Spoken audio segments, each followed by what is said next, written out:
No ar, Minuto da Unicidade, com o pastor Tony de Souza.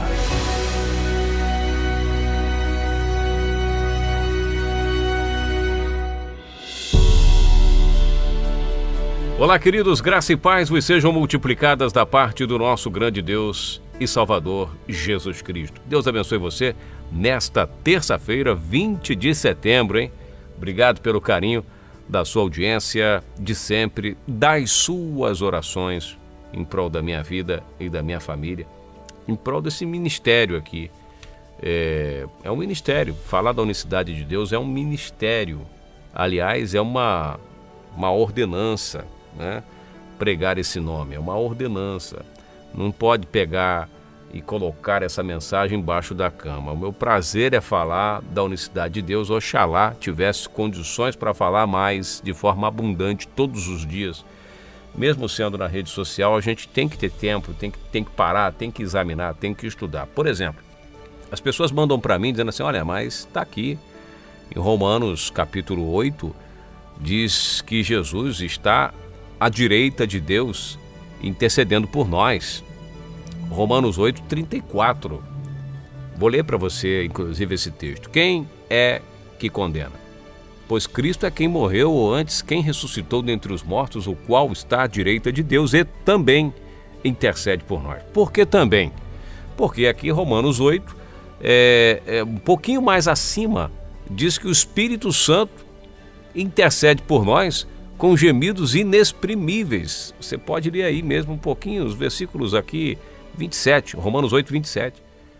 Ele intercede por nós, o Espírito de Deus, com gemidos inexprimíveis, versículo 26 e 27 de Romanos 8.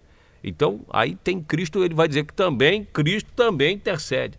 Veja que se você não conhecer a linguagem dos apóstolos, que não é uma linguagem nos padrões ocidentais, isso é muito importante a gente considerar. A Bíblia não é um livro comum. A semântica da Bíblia ela é particular, não digo a semântica, eu digo toda a construção, todo o contexto bíblico, ele é diferenciado de qualquer outro livro que existe no mundo. Por isso é que ele é o livro mais vendido, porque tem uma mensagem de vida importante, mas é preciso, acima de tudo, considerar as estruturas gramaticais, as estruturas dos idiomas bíblicos, porque a Bíblia não foi escrita em português.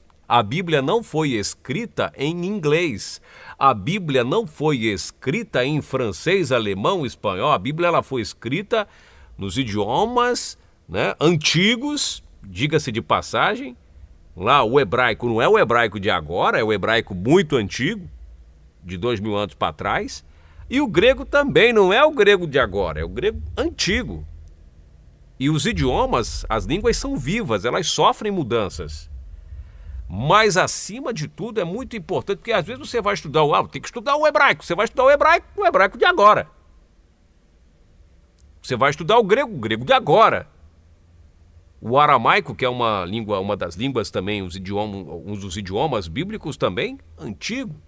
E a Bíblia sofreu muitas influências de idiomas dos mais variados possível. Até o babilônico entrou, até a linguagem, né, os idiomas, as escritas, as influências babilônicas, idiomas pagãos entraram também no meio.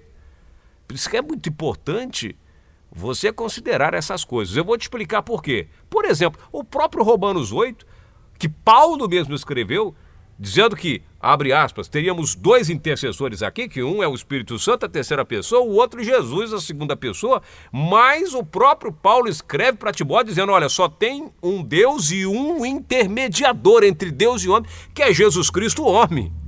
2 Timóteo 2,5. Então você vê que não é simples assim. É uma linguagem realmente para parar, né, um pouquinho, e você refletir sobre o que está acontecendo, estudar um pouco mais e entender algumas terminologias. Então, esse está à direita de Deus, algumas traduções, primeiro, Jesus à direita de Deus não é só Romanos 8, são vários versículos, Mateus, Marcos, 1 Pedro, muitos textos que falam que Jesus está à direita de Deus ou à destra de Deus. Por exemplo, vou ler para você aqui, você anota aí, ó, 1 Pedro 3, que diz assim, ó, falando de Jesus Cristo, vou ler o último versículo para a gente ganhar tempo, diz assim, ó, o qual está à destra de Deus, tendo subido ao céu, havendo-se sujeitado aos anjos, às autoridades e às potências. Então ele está, diz Pedro, nesta tradução, à destra de Deus. Ah, mas Tony, a destra é a direita. Bom, é complicado. Aí você tem que pegar um bom dicionário bíblico para você entender, ou um dicionário comum mesmo, já te dá uma luz, né? O que é destra? A mão direita. Você já ouviu falar na expressão, por exemplo, braço direito? Então, o texto aqui, quando você ler na Bíblia, Jesus está à direita ou à destra de Deus, isso não está falando de posição geográfica. Não está falando de posição geográfica e muito me admira os teólogos dizer que se trata de posição geográfica. Ou seja, de literal, está do lado lá, literalmente. Uma das definições da palavra destro é uma pessoa dotado de destreza ou agilidade, ágil, desembaraçado, manejado com destreza, que tem agudeza de espírito.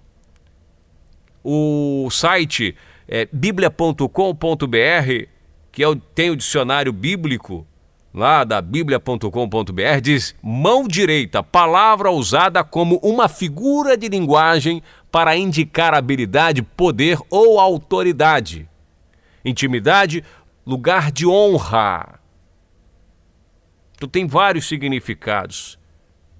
É por isso que quando você pega, por exemplo, o Evangelho de Marcos, você lê lá no capítulo 14, verso 62, diz assim: e Jesus disse-lhe: eu o sou.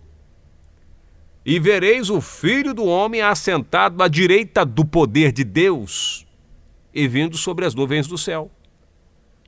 Então à direita do poder está falando de destra no seu significado original da palavra.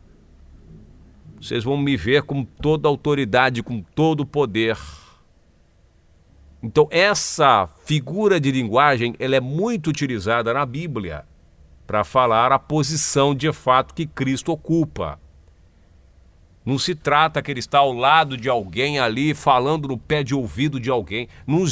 Isso não encaixa nas Escrituras, dentro do monoteísmo bíblico, dentro da unicidade de Deus. Não há a menor possibilidade. Mas, é claro, o tema é amplo, o tema requer um pouco mais de que mergulhemos um pouco mais a fundo para pegar aí, né, para conhecer essas maravilhas e ter, acima de tudo, a revelação do Espírito Santo. Mas aqui o Minuto da Unicidade tem essa proposta em fazer com que os irmãos reflitam um pouco mais e não deixem essa mensagem cair no esquecimento. Compartilhe, ore por mim. A gente está sempre aqui falando da unicidade de Deus. Um forte abraço, que Deus abençoe a todos. Neste sábado estarei com o pastor Manuel Nascimento, lá em Mauá, participando de um evento abençoado. Eu quero agradecer aqui o convite para estar participando com os irmãos deste culto abençoado em Mauá, São Paulo, né? Que eu tenho certeza que será uma bênção muito grande estar com todos esses amigos e irmãos que nos acompanham diariamente aqui no Minuto da Unicidade, e até esse final de semana a gente estará aqui compartilhando com os irmãos os endereços e, enfim, falando um pouco mais com você. Forte abraço, Deus abençoe a todos de maneira rica e poderosa. Até amanhã, graça e paz. Minuto da Unicidade.